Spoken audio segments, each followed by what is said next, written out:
BeastNet is brought to you by James Safety Services and in partnership with Beast OCR.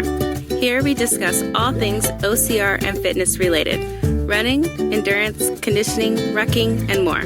Welcome to BeastNet. Hey everybody, it's Mike with BeastNet, and on this episode I've got with me Rob Barger. Rob, why don't you let everyone know a little about you? All right. First of all, thanks for having me on the podcast. Much appreciated. Oh, yeah.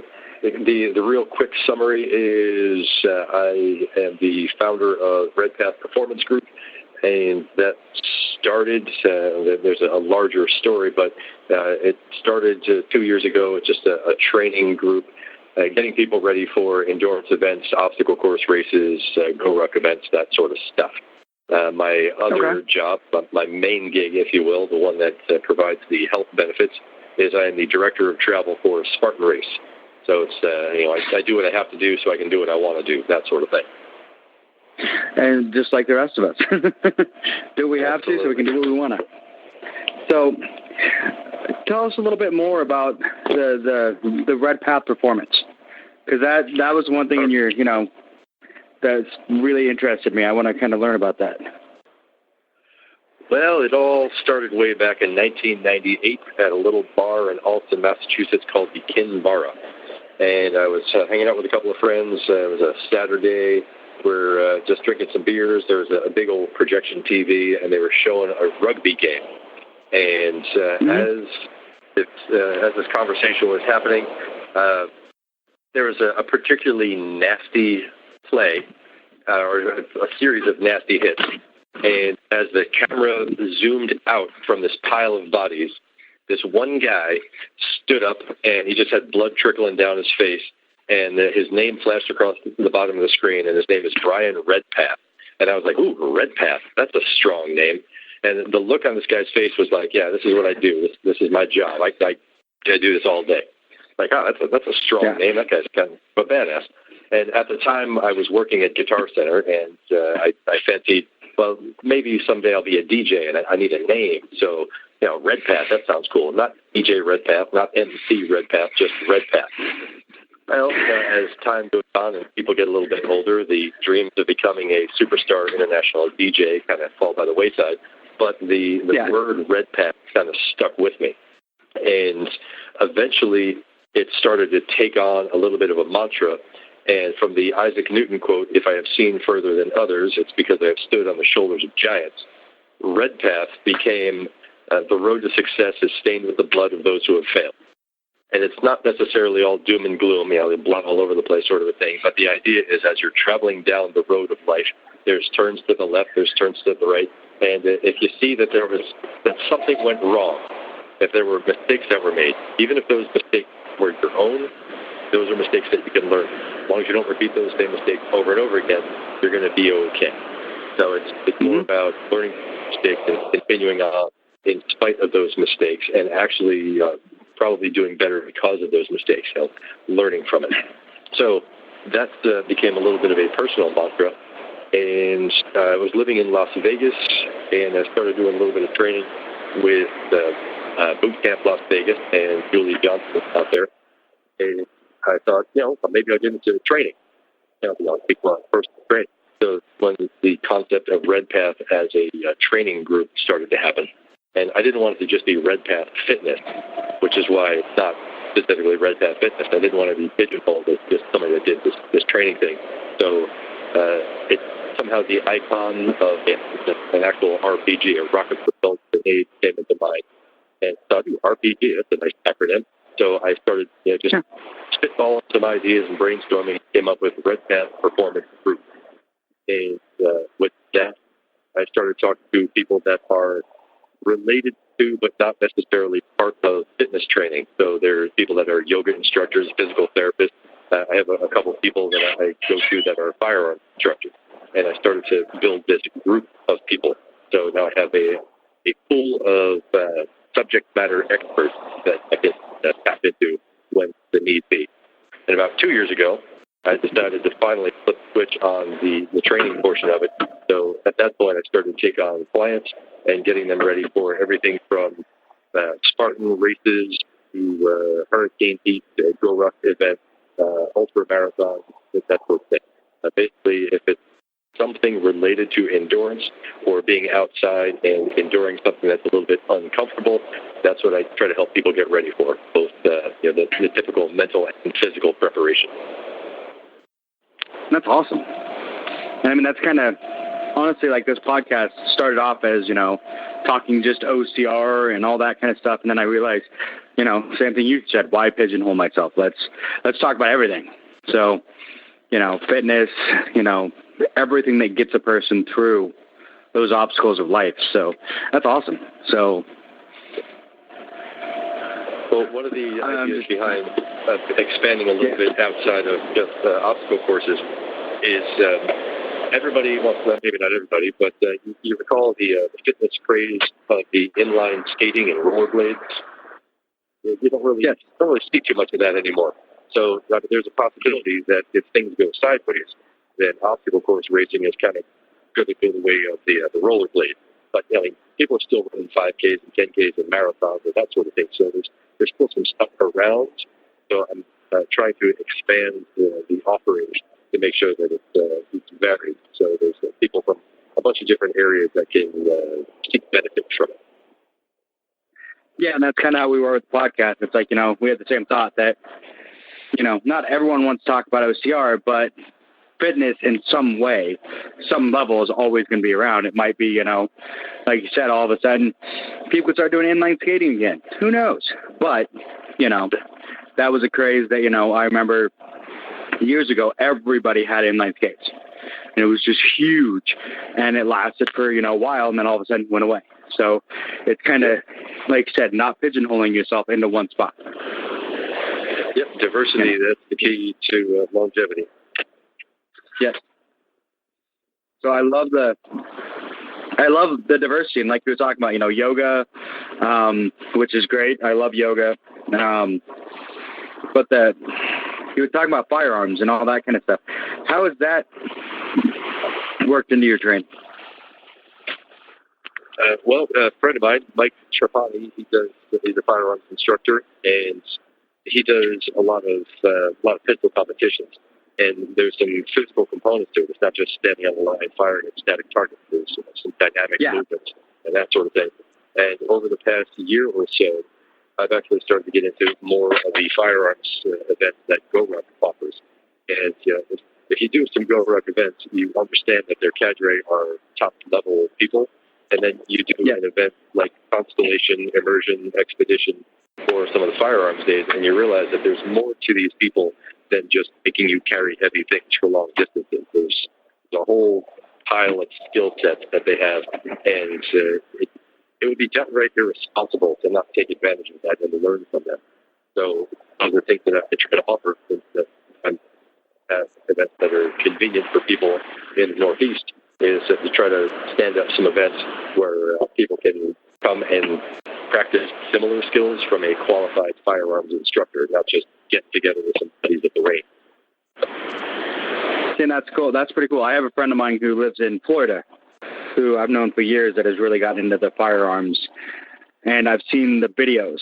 And it's like you said, I always thought, you just stand there and shoot at things. No, these guys are running. They're trying to get through. It's a course almost. And you're taking shots while you're running through this course, and you're trying to get through it with time and accuracy. And it looks something I've always wanted to try, and it looks very, very difficult. It's not something that's just easy. Absolutely. Yeah, I think one of the things that really is going to bring a lot of attention to that is movies like the John Wick movies. Everybody's sharing those videos of Keanu Reeves shooting. It's a couple of ranges. And what they don't understand is that Keanu Reeves was competitively shooting even before those movies were made. So that's one of the reasons why he looks so good. He's been doing it for a little while. But it's something that is brought to the forefront because of the popularity of the movies, much, I suppose, like archery became popular when the Hunger Games movie came around. All of a sudden, everybody wanted to name their daughter Katniss, and they wanted to buy a boat. Yeah, and that's true. And I know there was also videos of, I can't remember I'm horrible with names, the female actor that was in John Wick. There's a bunch of video of her going through the same kind of training that he was, but she was new to it. So she was just learning it for the movie, where, yeah, you can tell that Keanu Reeves has been doing it for a while. So, which is, yeah, it's a sport that I would love to get involved in. But, yeah. So do you, have you been able to, oh, go ahead. No, it's fun. It's one of those things that it costs a little bit of money for the hardware and the ammunition and all that stuff. So it's not like you can just, like a trail run, you just put on your shoes and go for a run. It takes a little bit of planning. But it's something that you can get creative with. If you have access to an outdoor range and they'll allow you to set up some blockade obstacles, you can get creative with what you do on the range, and you can change it up every time. Yeah. Yeah, no, yeah, it's one of those things, too, and it's not just... Most of those guys aren't just going to the gun store and buying a random gun. They're modifying them. They're making them so that they work, and getting a gun that's specific for their style. And, yeah, it's interesting to see. I've talked to a few guys about that. So, all right, and now we're going to take a quick pause so we can hear from our sponsors. Do you like challenges that are fun, tough, and might use tacos? Head on over to beastchallenge.com and check out our upcoming events, including Beasts 5K Plus, a combination of race and endurance event, and the Bucket Mile. Keep an eye on the Beasts OCR Facebook group for event gatherings. For more information, head on over to beastchallenge.com and the Beasts OCR Facebook group. You'll be glad you did. And we're back. So, what other kinds of, I know you kind of mentioned them quickly, the yoga, stuff like that. What other kind of things have you incorporated into the training to just, because I mean, it sounds like an all-around training, and that's kind of one of the things that I've looked for out here on the West Coast and, in the Pacific Northwest is you have the CrossFit, then you have the normal gym, and then occasionally spread around every once in a while you find a ninja gym. But for me, it's like, I've wanted something that's in the middle of all that, if that makes sense. I want something, it's almost like Bruce Lee when he, made a Jeet Kune Do, is he took the best of all the different styles and made one style. And that's kind of what I've been looking for, like in a gym. And that's almost sounds, in a way, kind of what you've done, is try and take the best of everything and make it into its own kind of performance. Is that kind of an accurate idea? Or? I don't have a physical facility that I train out of. I'm more mobile, on the move. I train wherever I can. But when I have some events or some classes, I'll try to find a place that will best suit whatever class that happens to be. And it's kind of tough to find places that will give you a wide variety and don't cater to specific niches. Like, there's a couple of places, like you're saying, the Ninja Warrior type gyms, and they've got some obstacle variations, and they'll run some other workouts.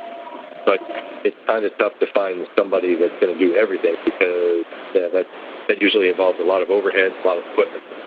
That's just kind of, with doing obstacle course racing and stuff like that, if you try and pick, which we don't get a whole lot of them up here, but different brands, you're going to get different types of obstacles, and that's kind of, it's what someone once said something, what Spartan is what did he call it? The suffer?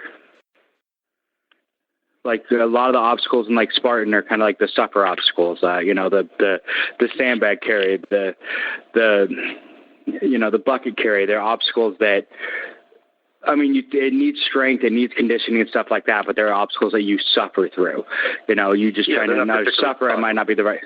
Yeah, but they're ones that you just kind of you pick it up and you go and you endure through it. You just go through it. Other obstacle courses, ones that I've been through, they're quick, fast obstacles, but you're going to need upper body strength to be able to climb, and that's kind of what's hard sometimes is you get to some of these places and they're like, we're going to train you to do a Spartan, and it's like, cool. Well, I want to go do this other ones where I need more of the quick reflexes, because they have. It's a lot less of the big, heavy carries, but yeah. And that's kind of it. It's just finding the gym or the training program that kind of gets you an all-around, So it's one of the things that I do with the people that I train with is I try to stay in touch with them on a regular basis so I can tailor the training to whatever event they're planning on. So if somebody is training for stuff like a Spartan event, there's going to be rope climbs and monkey bars and that sort of thing, lots of hanging obstacles, so lots of pull-up motions, but they'll be doing lots of pull-ups. If somebody's going to be training for a Go Ruck event, they're probably not going to be doing many pull-ups. So one of the things that the Go Ruck cadre love to do is to make people stand there and hold their rucks directly overhead. So while the cadre are going on for what seems like way too long while you're holding your ruck straight overhead, one of the ways you can prepare for that is to do more overhead movements, more push presses, more military presses, and something that really gets people going is just a static hold, just holding something heavy overhead for a minute. It gets amazingly heavy. Yeah.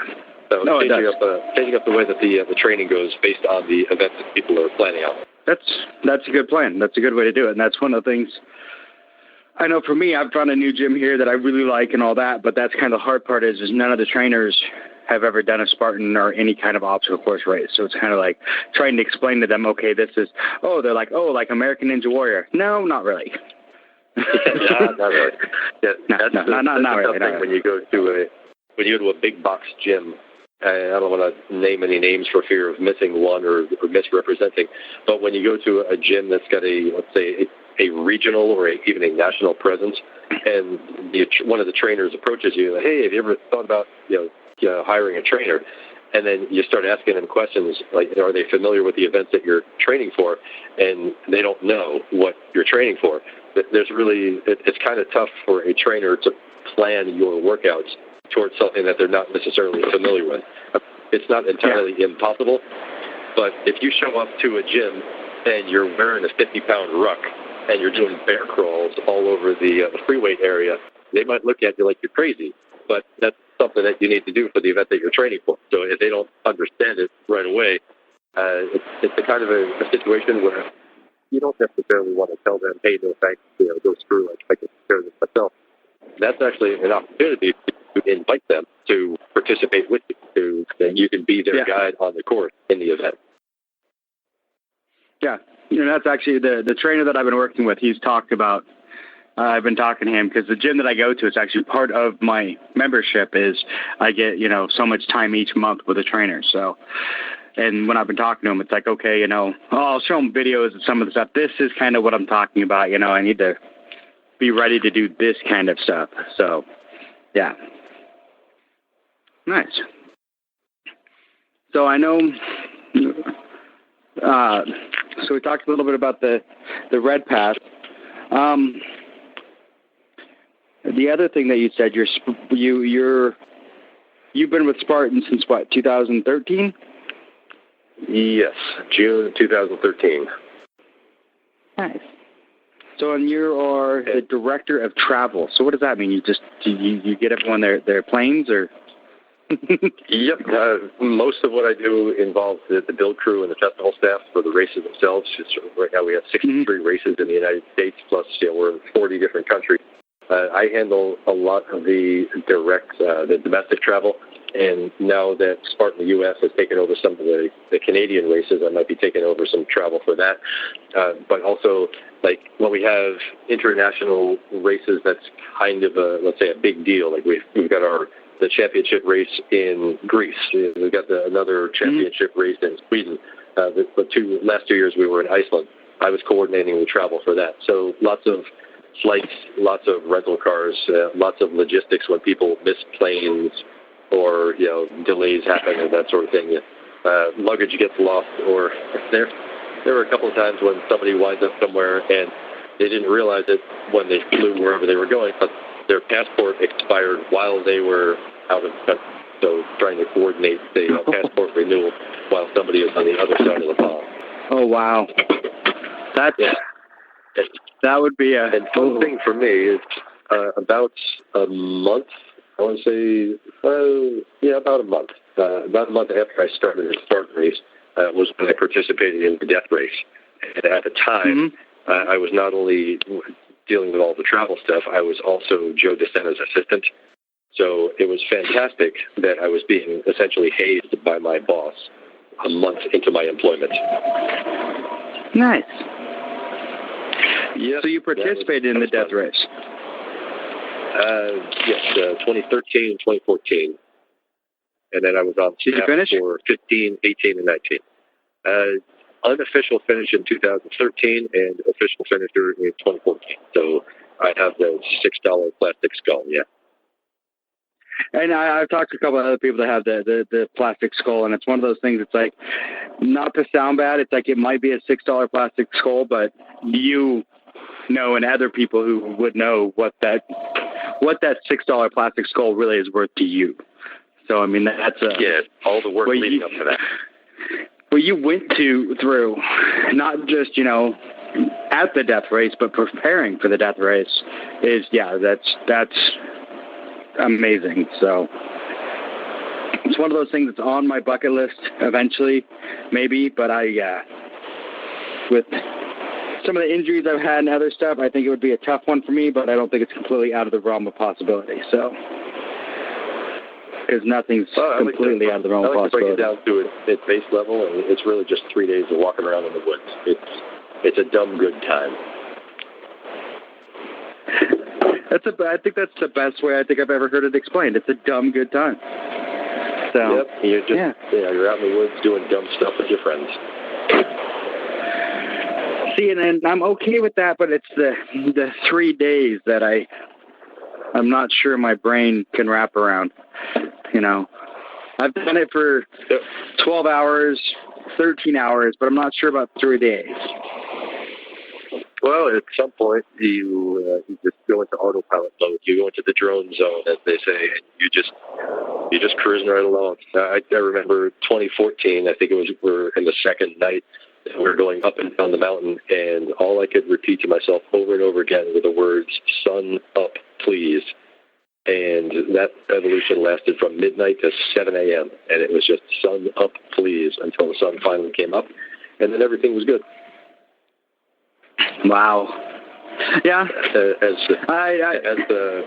people like to say, we are solar-powered animals. So once that sun comes up, your personality changes, your demeanor changes, your attitude changes, everything becomes okay again. Yeah. I will have to say, I've been on races or events before where you do get that a mantra, as I call it, starts going through your brain, and that keeps you moving. I know my favorite normally is just keep swimming. It sounds stupid, but that's what. Yeah. Yep.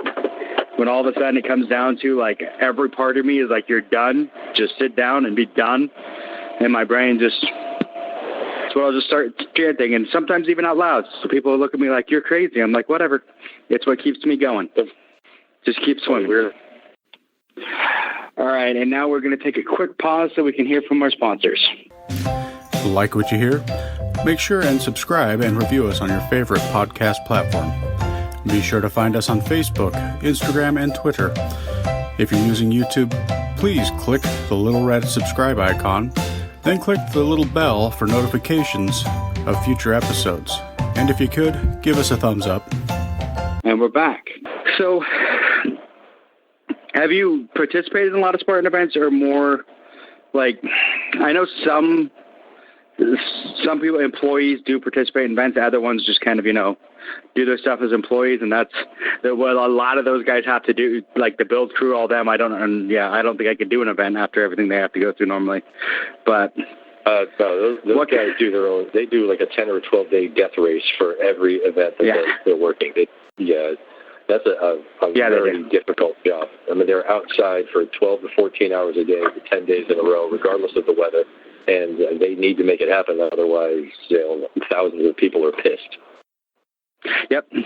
And that's one thing, like Hammond has always surprised me, where you see him putting together the course, helping on that, doing the Trail Master thing for a week before the race, and then he'll race like on Sunday. You're like, how do you have the energy? Well, he's the wizard. The guy's a maniac. Oh, yeah.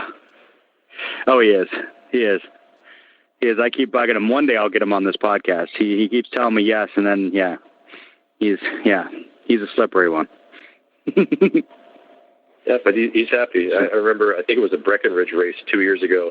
He did a Facebook video, and he's standing there at 11,500 feet.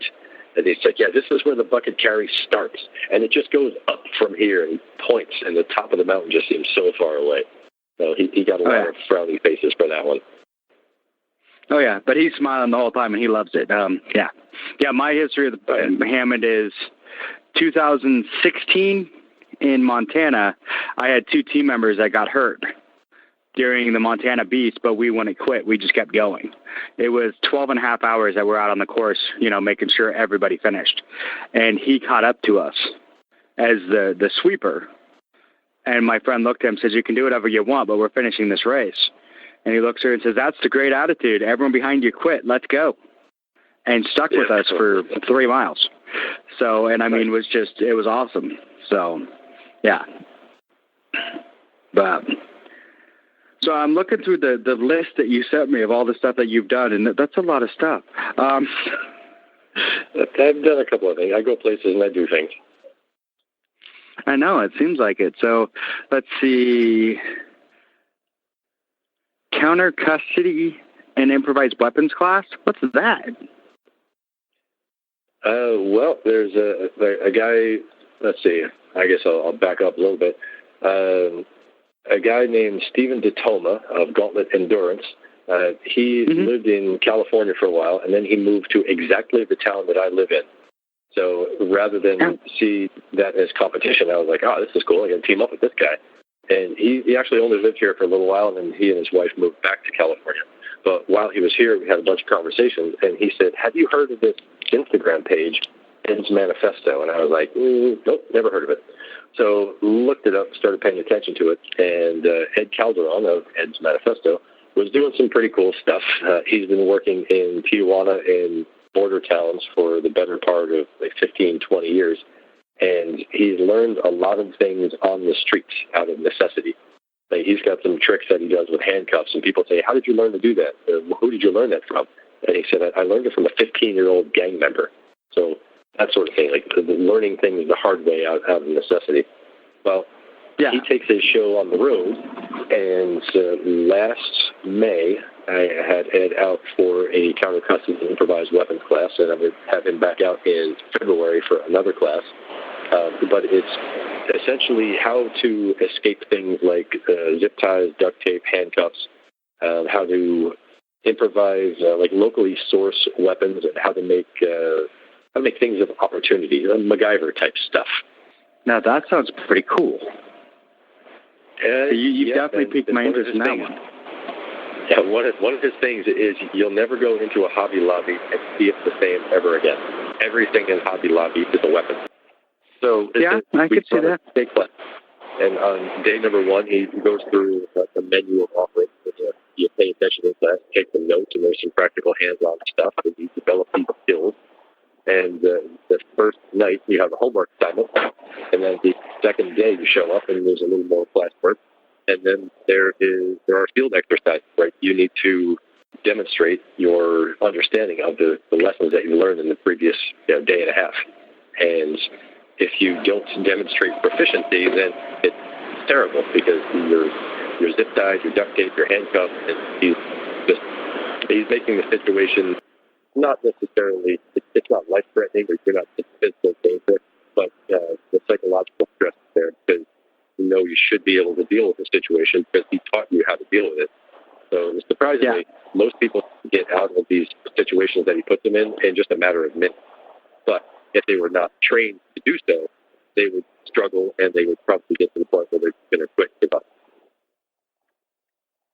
Wow.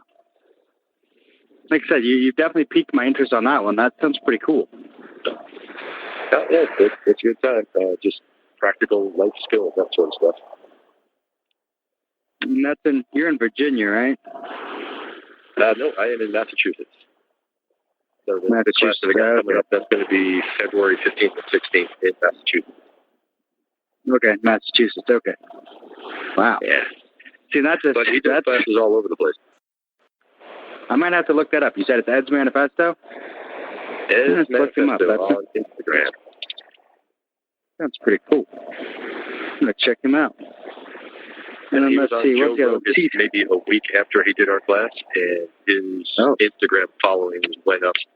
He was at like 50,000 followers, and his followers went up to like 110,000 in a very short amount of time. Oh, I'm sure. Joe Rogan's got a lot of followers. Yes, he does. Does your business need first aid, AED, OSHA, flagging, or other safety training? James Safety Services is your one-stop shop. Find them on Facebook today at James Safety Services WA and ask for a quote on hosting your training needs. So let's see. And then and also it says Sou Sou Iron with Team Sou Sou. So I've heard a lot of good things about Sou Sou. So yep, Darren Harris and Team Sou Sou folks, they do good work. I was a participant in Sou Sou Iron in, I want to say, 2014, and then I was on staff for a couple of years after that. And we're actually talking to Darren about being on staff again for the 2020 event coming up in May. So definitely a good time. It's in the mountains just north of Los Angeles. And basically, Darren and a bunch of other people, they founded Team Sou Sou based off of their experiences at the death rate. So it's an endurance event, but it's also the mental aspect of it. It's not just a physical thing. Like it's not just like the world's toughest mudder where you're going for 24 hours. It's a 36 to 40-hour event, but there's some mental challenges. Brandon, what's his name? All of a sudden, I'm drawing a blank on his name. But there's another group, Brandon and Odette, that pair them. They run something called Two Punk Kids, and they do a couple of events in Arizona, and it's similar in nature to Iron, where it's physical events, but there's also mental challenges involved. So like point accumulation, that sort of thing, like a go, no-go gateway. Sounds pretty cool. So there's so many things, and it's one of the things we've really tried to highlight on this podcast is for a long time, we talked about the big guys, and nothing against them. They're great. Spartan, Tough Mudder, all those. But there's so many other little ones around, and I guess little isn't the right word, but smaller companies that have great events, because I think Sou Sou came up and did one up here in the Northwest earlier this year, I believe. Yep. So yeah, and we had a Northwest 24. Yep.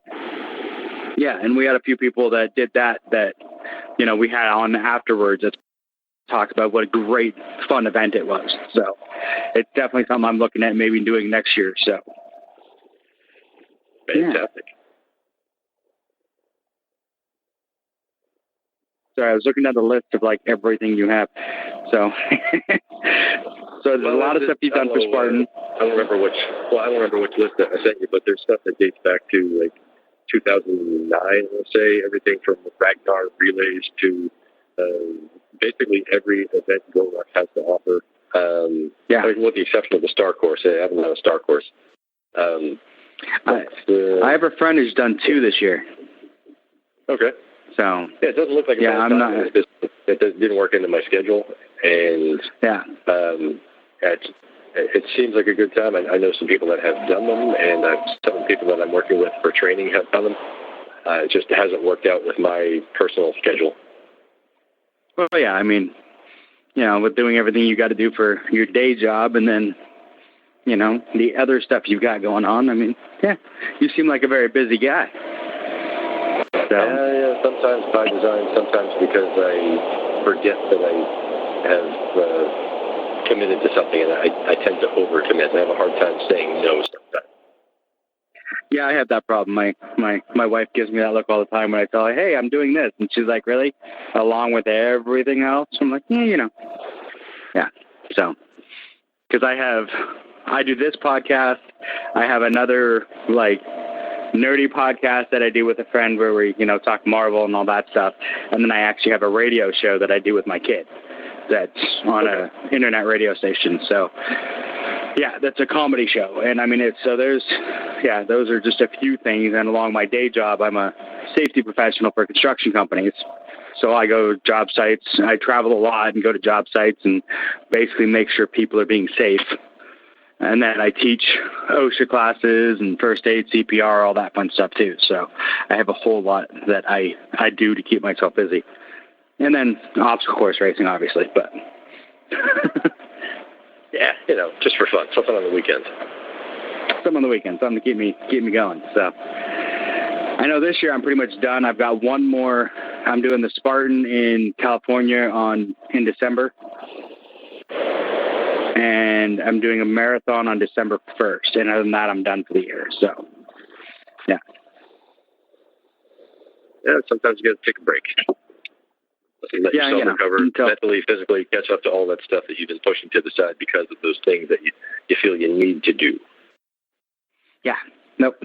No, I agree. So everyone needs a break every once in a while. So yeah. So I know I was looking here. It says on the for Spartan, you're the co-founder of the Spartan HH 12-hour. Early developer of Spartan Agogi. So you've had it sounds like you've had a lot to do with the endurance side of Spartan. Yep. I remember the early conversations regarding the 12-hour hurricane heat, some of the concerns that people were going to have, that comparing it to other events, other companies that have 12-hour events, and then actually being out in Las Vegas, leading Hurricane Heat 12-hour 001, which was a pretty good time. It was definitely a learning experience for everyone. And then being involved with Tony, talking to Joe about Agogi, which at one point we were developing as a 3-tiered process where there would be checkpoints at 24, 48, and 60 hours. So that you could step into it for just 24 hours and you could stop right there and then everybody else could keep going, which eventually something else like that kind of popped up in the form of what's called the H3X. But I like to think that I've got this one email that I saved, and it was an email back and forth between me and Tony about the actual Spartan Agogi, the typical, the movie 300, that Agogi. And it's where I mentioned the word Cryptea. And he said, well, it doesn't easily roll off the tongue, but I think there's something there. And it's kind of nice to say that that's what people that lead the Spartan Hurricane Heat are called, but they're still known as Cryptea. Yeah, which is awesome. It's been a while since I did a Hurricane Heat, but I mean, they're special. I've never done a 12-hour. It's just I'm not huge on the endurance. I think it's something that I want to step into more next year. I think that's one of the things that's kind of on my mind. I want to do more, but it's something that was never big for me. But yeah, so it's definitely something I want to do, but just haven't yet. So I know they've done the 12-hour. Now, one thing the listeners may not, do you know where the Hurricane Heat came from? Yes, I do. Like the original Hurricane Heat. Some of the listeners may not know this. I've heard over the years a couple of times, but is that something you could kind of let everyone know, kind of the origins of the Hurricane Heat, why it actually is called the Hurricane Heat? Because most people don't realize it's called it for a reason. Yeah, actually, there's somewhere on the website, I know there's a little FAQ about it, but it started on the East Coast, and it was 2011. Spartan was having a race at the Amesbury Sport Park in Amesbury, Massachusetts, and I believe they ran the race on Saturday, but this is when Hurricane Irene was barreling down on the East Coast. So the town of Amesbury told Spartan, you guys have to cancel your race on Sunday. And Joe isn't necessarily a big person on being told no. So he decided, all right, we'll send out an email and tell everybody that the race is canceled, but sort of hint that we're going to be there anyway. And I believe somewhere in the neighborhood of 150 people showed up. And he took them, they did a whole bunch of burpees. That's the first thing, of course. So they did a whole bunch of burpees. They went through the course, front ways and down ways and sideways and back ways. And, okay, we're going to carry these heavy things over here. And then we're going to pick up this thing. We're going to move it over there. And they were just all over the entire race course for about 4 or 5 hours. And when they finished, there was nothing they were going to give away. It was just sort of spur of the moment thing. at some point, not too long after that, somebody said, we should do this all the time. We should do this on a regular basis. And that being the spark that summed up, that became something that they would do on a regular basis. And the hurricane heat started, and it was usually offered at 6 a.m. on Saturday morning. And it just became something that was just done. It wasn't really planned. It just something that happened. And the person that was in charge of it was really just whoever had the opportunity or whoever wasn't busy Saturday morning. They were in charge of the hurricane heat. And it typically became the work party. Like one of the things that was done early on was restacking of the firewood for the fire jump at the finish line. So wherever the company would just dump the wood, one of the first things that the hurricane heat participants would do would be to move and restack the firewood. And then there were a bunch of other things that they wound up doing, like moving obstacles. The first hurricane heat I did, we wound up moving containers of sandbags a half a mile, just one sandbag at a time, moving them a half a mile. And it was just because it was kind of like forced labor. It was almost like the death race, where stuff had to get done, and, well, you're here, your hands, and just you're picked up this thing and go. Yeah. I'd say I know both. Every hurricane heat I've done, we've stacked the wood. And usually it's one of those. I don't really do that anymore. It became kind of a waste of time. I'd say it's one of those things. It's been a while, but my last one I did was in 2016, so it's been a few years. But yeah, we had to stack the wood. And I think the first time, I can't remember, one of them we had to do it like in a special shape. And then the other time, I can't remember what it was, something, but I can remember we got in trouble because we didn't do something right. But yeah, it was interesting. It was definitely a fun time. I know both times I've done it. The first time I did it, Dingo was a crypteth. And the second time I did it, Dingo was a participant and was my partner through the whole thing. Yeah. So, yeah, Dingo was a participant, was my partner through the whole thing, which is funny. My nickname is Pretty Mike, and I got that on that hurricane heat. As we were going through it, because my long blonde hair, Dingo kept calling me Pretty Mike through the whole thing. And by the end of it, that was now my name. So. and there it is. Mm-hmm. So it shall be. But through a change of leadership, the person in charge of the hurricane heat and the hurricane heat 12-hour is now Andy Hardy. And Andy has been in charge of the Spartan Workout Tour for a while. And she has been a participant in several endurance events, including but not limited to Agoge 000. And she's been around the death race a couple of times, a couple of hurricane heats here and there. And it's going to be interesting to see how the hurricane heat and the 12-hour changes in the next year or so as Andy's influence is felt across the board. And she's got a couple of ideas, and she's got some things she's trying to implement, and hopefully that will make the event better. And even people that have done several hurricane heats will find something new and something interesting. See, that sounds interesting because I know Andy. I've been part of Street Team for 4 years. So when she's come up here and ran a couple of the workouts, the Spartan workouts. So I met Andy a couple of times. She's a good one. She will put you through it. So that will be interesting to see. Yeah. Yep, she's no stranger to doing work. No, she's not. And she's no stranger to making you do work. And it's one of those in the workouts. And I know when they come up and do the workouts, it's not easy to really push people because it's a lot of people that are trying to just get off the couch, and start. So, but she was always really good at finding that spot, the sweet spot that, would really push just about everybody, So, yeah, that'll be good to see. It's always good to see the change sometimes. It is a little bit of new blood sometimes in an established event can change things and shake things up a little bit. So, that'll be good. Absolutely. So, like I said, knowing Andy, it'll be good. It'll be a good thing. So, right on. So, is there any other events that I'm missing that you've been involved with?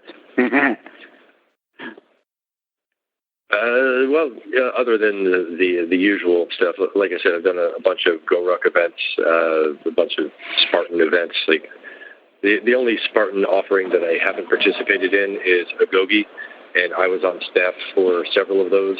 And I don't know, just running around doing stuff. Sou Sou Iron.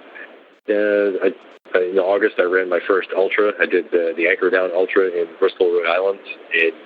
And myself and my buddy Tovar and Andrew Blair and Charlie Denny, we just ran around a 2.5-mile loop for, I don't know, way too long. Oh, you did an ultra and then a 2.5-mile loop? That'd be interesting. The cool thing about that was you were only out for a short period of time, and then you're right back at base camp. So it's not like you were doing a 10-mile loop where you really had to make that decision of, do I really want to go out for another loop? Because it's going to be a while before I get back. So with a 2.5-mile loop, you're like, all right, even if I go slow, it's going to take me half an hour. I'll be fine. Yeah. No, that does make sense. It does, because it's kind of, I know it sounds really weird to kind of compare that, but it was like this year I did Hawaii, and I think a lot of people have said that they would rather have like the longest race last, and I'm like, no, if the longest race wouldn't last, I never would have done it. The only thing that let me like even get up and go for the sprint at the end was the fact that I'm like, I've already done a beast and a super. This one's only 3 miles. This will be fine. You know. Well, similar to that, Go Ruck offers their HTL, the heavy, straight into the tough, straight into the light. And something that Darren Harris was telling me about recently is someone has set up a custom event with Go Ruck. I believe there's a regular scheduled event. There's a tough and then a light back-to-back. But then a group of people got together and they have convinced Go Ruck to offer a heavy. So it's a TLH. It's a 12-hour into a 6-hour, and then you do a 24-hour event. So, yeah, that's a bunch of work right there. That is.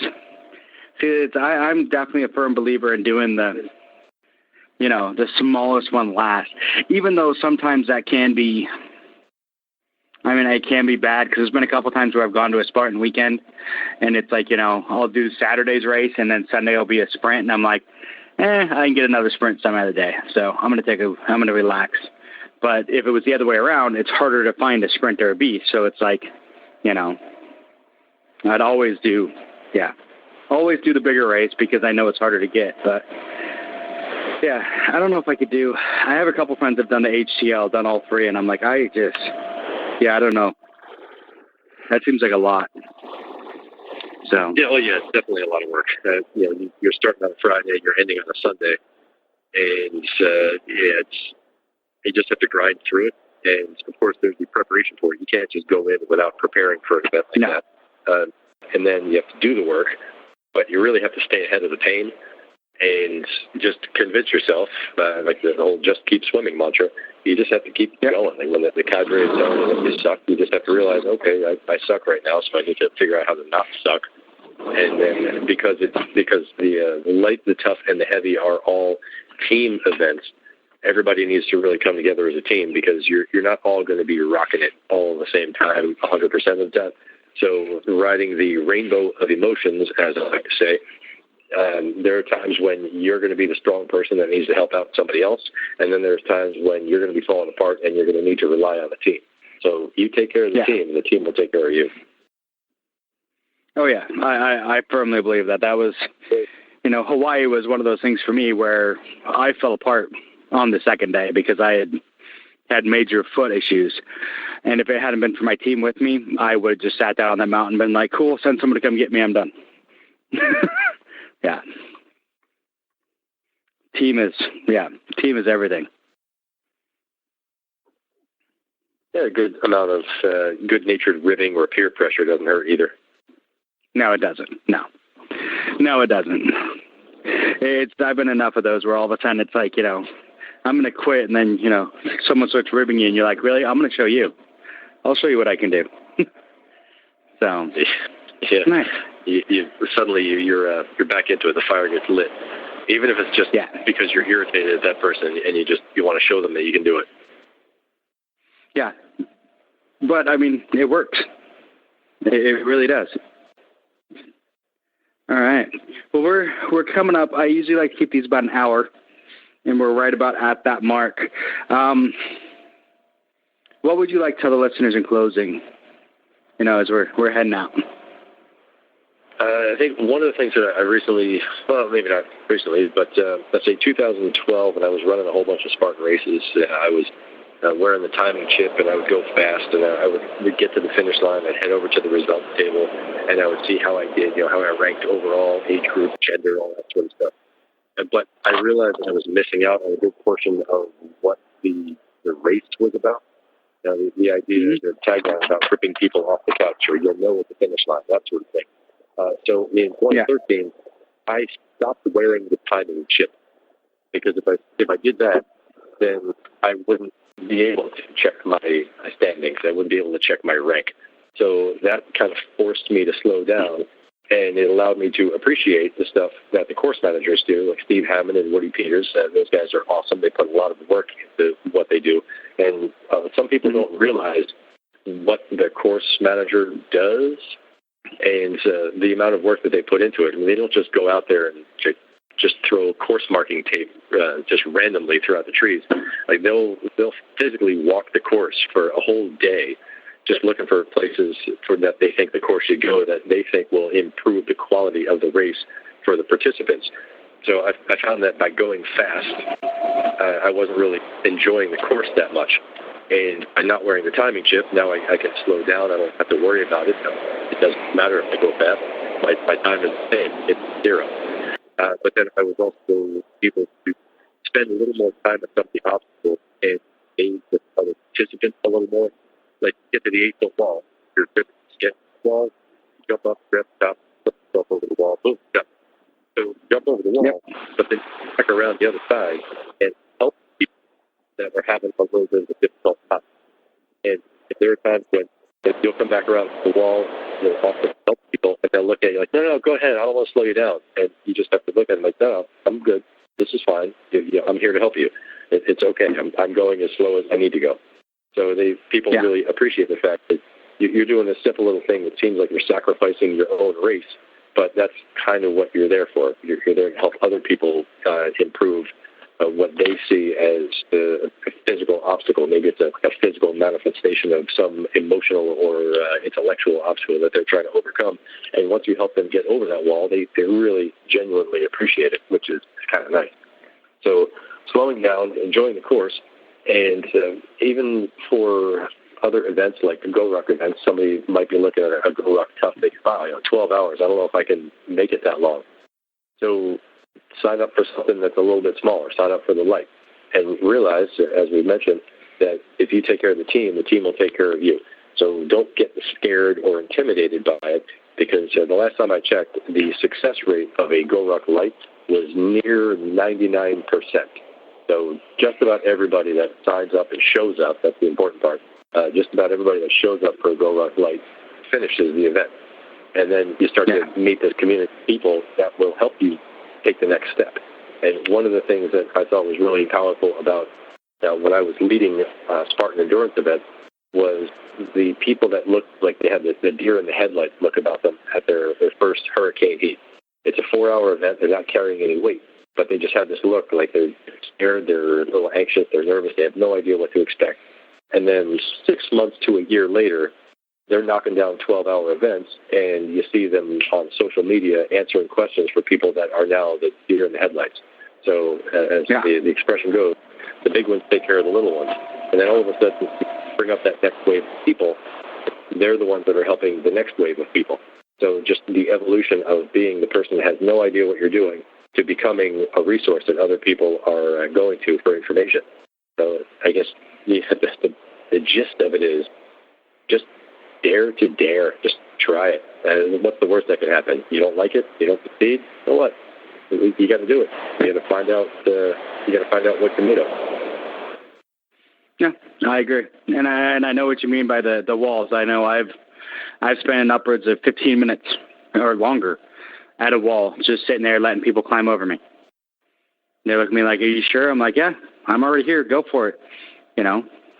So I've always been the type of person, I've never really worried about my time. I know I've never been that fast of a runner, even when I was like in the best shape of my life. And for me, it's, if I help one person finish that race that didn't think they'd be able to get over an obstacle and whatever, then I did my job for the day. So, and to see that smile when you see someone get up over one of those walls and never thought they'd have a chance, you know, is worth more to me than any first place. So, yeah. Yeah, there was a 60 Minutes interview with Joe De Sena. I think it was 2013, and it was actually right next to the race course at a race in Malibu.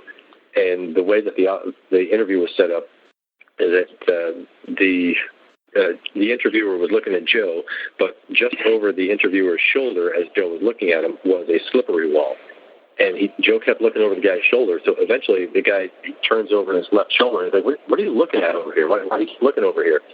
And the interview broke off to this woman that was trying to get over this wall. Just, you know, a couple of sheets of plywood with a rope on it. It was covered in mud. It was all slippery and everything. And Joe says, you know, this woman, she's been trying to get over this wall for the past couple of minutes. She keeps falling down. She keeps sliding down the wall. And she could go around. I mean, it's obvious you can just go around the wall, but she's not here to go around the wall. She's here to get over that wall. So it's the reward of helping people overcome some of those obstacles. And they know they don't have to do them. They can easily go around them. They can skip the obstacles. If they're running the open way, they don't have to do the burpees. You know, they could take the social media backlash for not doing their perfect burpees.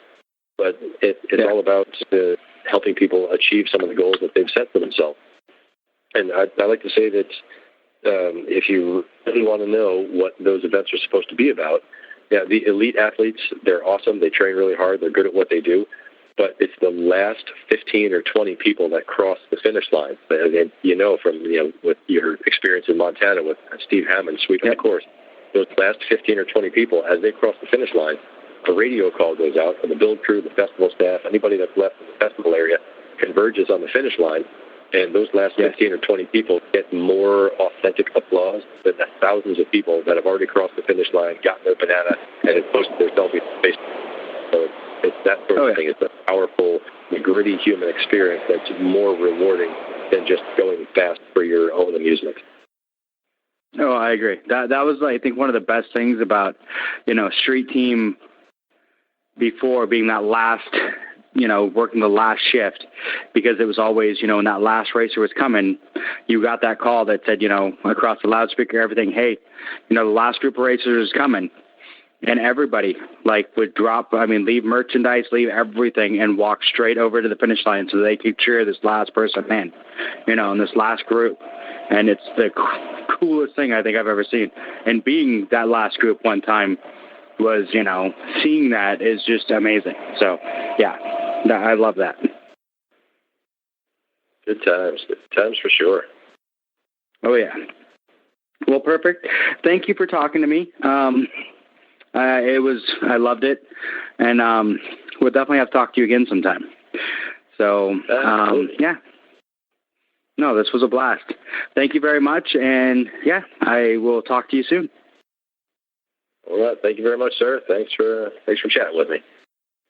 Oh yeah, anytime. Thanks for listening to the BeastNet podcast. If you haven't done it yet, find us on Facebook. Like and share the podcast. Give us a review on iTunes or Spotify. All these things will help to expand the show in the future.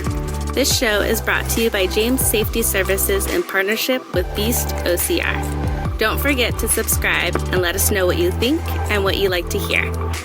You can find us on Facebook, Twitter, Instagram, or at beastocr.com.